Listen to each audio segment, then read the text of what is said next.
मध्य प्रदेश के भोपाल राज्य में राजा विक्रम का राज था। उनकी प्रजा अपने राजा से बहुत प्रेम करती थी और राजा भी अपनी प्रजा से बहुत प्रेम करता था। पर राजा की सबसे बड़ी कमजोरी थी उसकी रानी चंदा। वो अपनी रानी के बिना एक पल भी नहीं रह सकता था।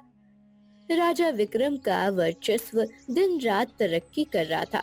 राजा हर समय रानी को अपने साथ ही रखते, यहाँ तक कि युद्ध के लिए भी जाता तो भी रानी चंद्रा उसके साथ ही जाती। एक दिन भोपाल के जंगलों में राजा ने अपना डेरा डाला था। रानी की दासी कहती है, महाराज की जय हो। महाराज, महारानी की तबीयत कुछ ठीक नहीं लग रही है। क्या क्या हुआ हमारी महारानी को? महाराज, अब महारानी हमारे राज्य के उत्तराधिकारी को जन्म देने वाली है।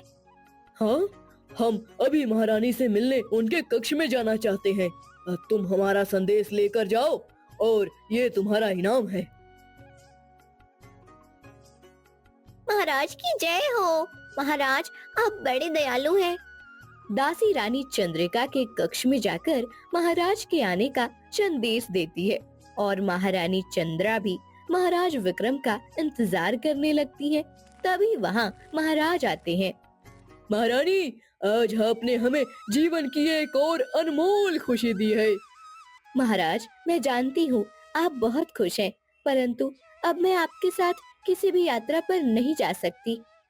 ऐसा क्यों कह रही हैं आप महारानी? क्योंकि अब मुझे महल में ही रहना होगा। नहीं, ऐसा नहीं हो सकता। हम आपके बिना एक पल भी नहीं रह सकते। आप फिक्र मत कीजिए, हम आपकी सुख सुविधा और आराम का पूरा ध्यान रखेंगे। महाराज के आगे किसी की कुछ न चली और गर्भावस्था के दौरान भी महारानी को महाराज अपने साथ यात्रा पर ले जाते रहे। समय निकट आ चुका था। महाराज दूसरे राज्य में एक सभा के लिए आमंत्रित किए गए थे।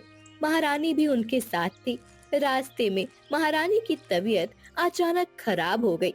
महारानी 2 जुड़वा बच्चों को जन्म देने के बाद चल बसी।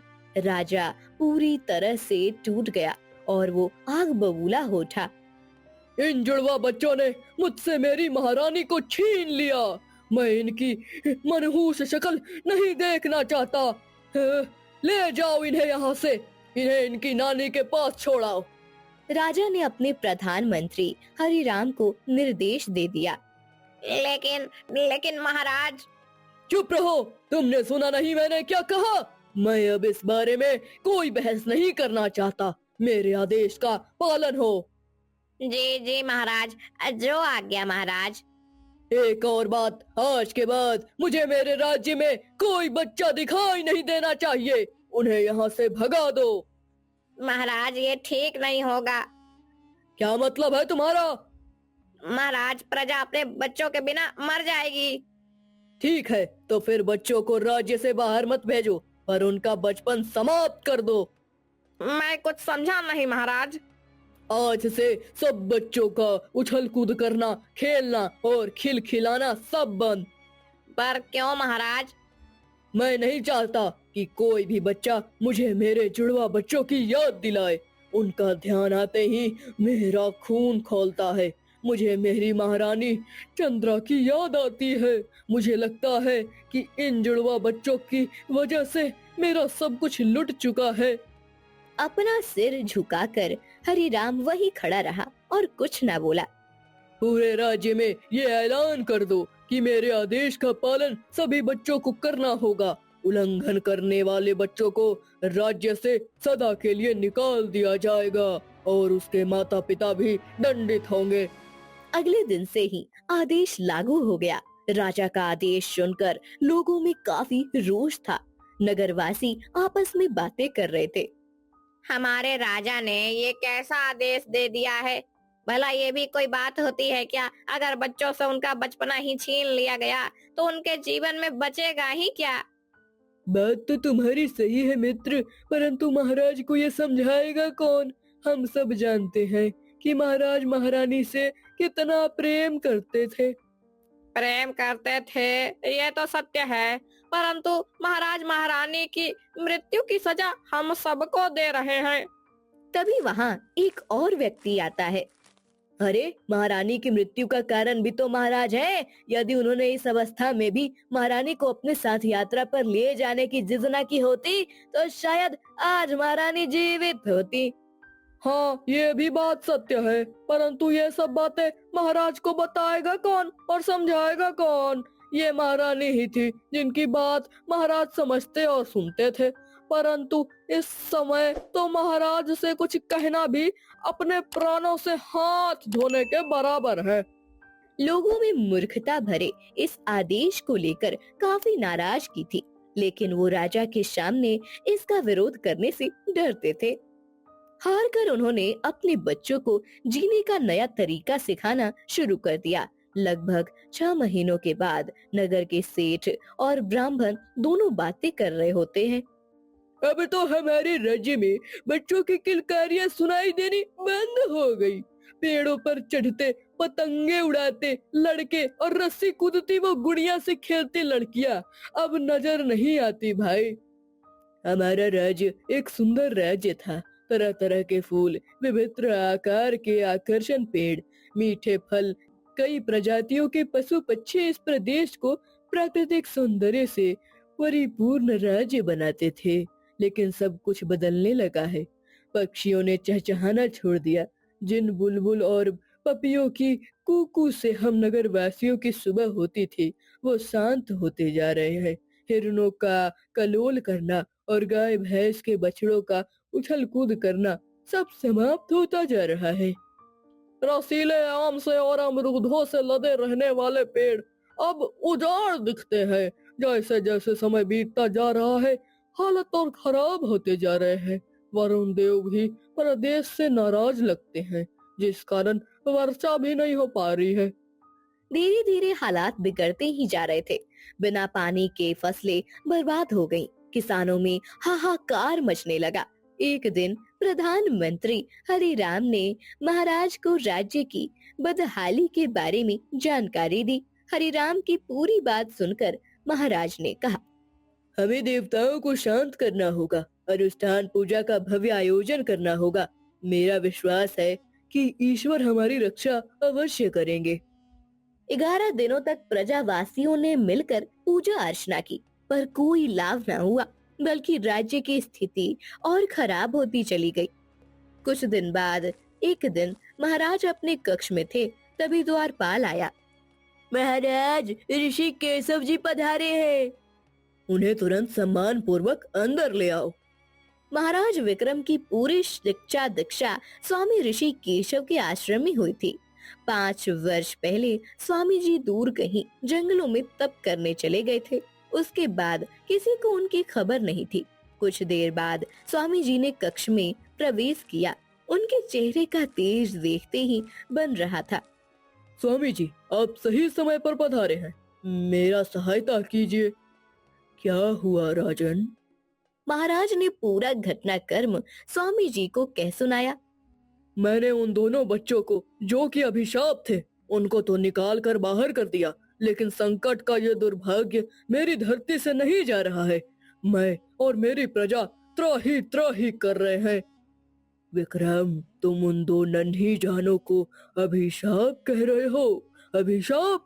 वे 2 अभिशाप नहीं, बल्कि तुम्हारी मूर्खता और अज्ञानता है। अगर बाहर निकालना है तो इन्हें निकालो। क्या कह रहे हैं आप स्वामी जी?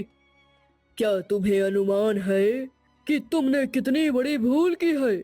सब बच्चों के बचपन को मारकर तुमने स्वयं प्राकृतिक संतुलन को क्षति पहुंचाने का घोर अपराध किया है।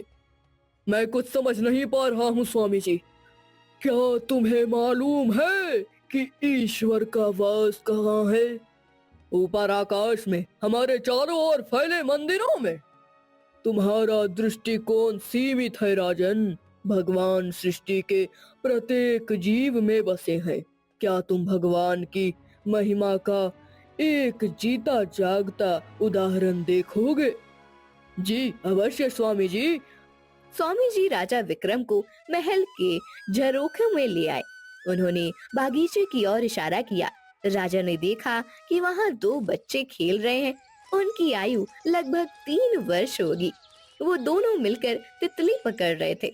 कभी वे आपस में टकरा रहे थे, तो कभी घास पर गिर रहे थे। उठने में एक दूसरे की मदद करते और फिर से वे तितली के पीछे दौड़ने लग जाते थे। हंसते खेलते उन दोनों बच्चों की किलकारियां का शोर पूरे बगीचे में गूंज रहा था। महाराज विक्रम वहीं आश्चर्यचकित खड़े देख रहे थे। बच्चों की ये आवाजें जैसे उसके मस्तिष्क पर बार बार वार कर रही थी। स्वामी ऋषि केशव ने राजा को समझाना शुरू किया। विक्रम, बच्चों में भगवान बसते हैं। वे स्वयं पवित्रता, सत्यता, प्रेम और केशव की अभिव्यक्ति है। कभी ध्यान से किसी बालक का अवलोकन करो, तुम्हें उनमें कभी छल कपट दिखाई नहीं देगा। प्रत्येक बच्चा प्रसन्नता, आमोद प्रमोद और जीवन के परमानंद का प्रतीक है। बच्चों के बचपन को समाप्त कर तुमने स्वयं भगवान की उपस्थिति का बहिष्कार किया है, और जब भगवान ही चले गए तो क्या माँ प्रकृति यहाँ रह पाएंगी? इसी के परिणाम स्वरूप स्वर्ग से तुम्हारी ये हरी भरी धरा आज उजड़ बन चुकी है। तुम्हारे देश में केवल जीते जागते शव रह गए हैं।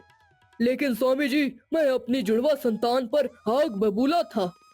वह तुम्हारी मूर्खता थी। तुम्हारी पत्नी की असामयिक मृत्यु उसके भाग्य में थी। तुम उन दोनों निर्दोष मासूमों पर आरोप कैसे लगा सकते हो? वे शिशु अपनी जननी को क्यों मारेंगे विक्रम, बताओ। हे प्रभु, ये मैंने क्या कर डाला? मुझे तो ये भी नहीं मालूम कि मेरे बच्चे आज कहाँ हैं। 1 वर्ष पहले मुझे संदेश मिला था कि एक साधु उन दोनों बच्चों को अपने साथ ले गया था।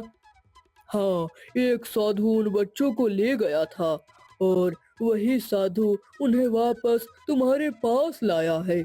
वे जुड़वा बच्चे इस समय तुम्हारे बगीचे में खेल रहे हैं। क्या क्या क्या कहा आपने स्वामी जी? हाँ विक्रम, मुझे इस प्रजा और तुम्हारी समस्याओं के बारे में कुछ समय पहले ही पता लग गया था। मैं तुम्हारी बच्चों को उनकी नानी के घर से ले गया। तब से वे मेरे ही आश्रम में रह रहे थे। महाराज विक्रम दौड़कर आंगन में पहुँचे और अपने बच्चों को देखने लगे। दोनों बच्चे खेल रहे थे। कभी वे घास पर गिर जाते। आंगन में महल के कई लोगों की भीड़ लग चुकी थी, क्योंकि वर्षों बाद बच्चों को बच्चों जैसा व्यवहार करते देखा जा रहा था।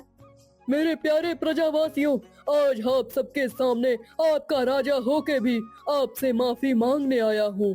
मैंने अपनी अल्प बुद्धि के कारण जो पाप किया है, उस पाप की सजा मिलनी चाहिए और वो मुझे मिलेगी भी।